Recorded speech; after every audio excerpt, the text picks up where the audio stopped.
bolam 2 yoshda aqli zaif qo'yib berganda, men buni 2 yil tamomlaganman, doktorlarga ham olib bormay qo'yganman-da.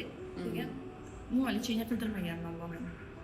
Keyin 4 yosh bo'lganda уже bola battar og'irlashib borganda, keyin yana shu doktorga olib borganman-da.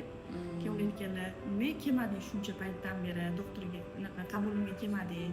Bola shuncha payt nima qildi? Yo siz menga o'sha paytda so'raganimda bolamni aqli zaif degan edingiz.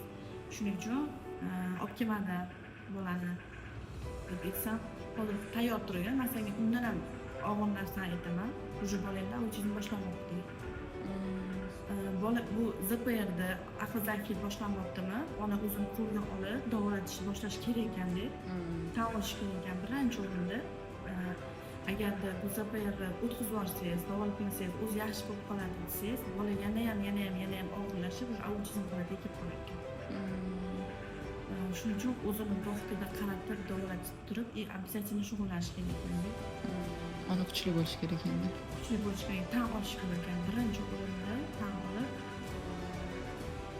lecheniyalarni boshlash kerak.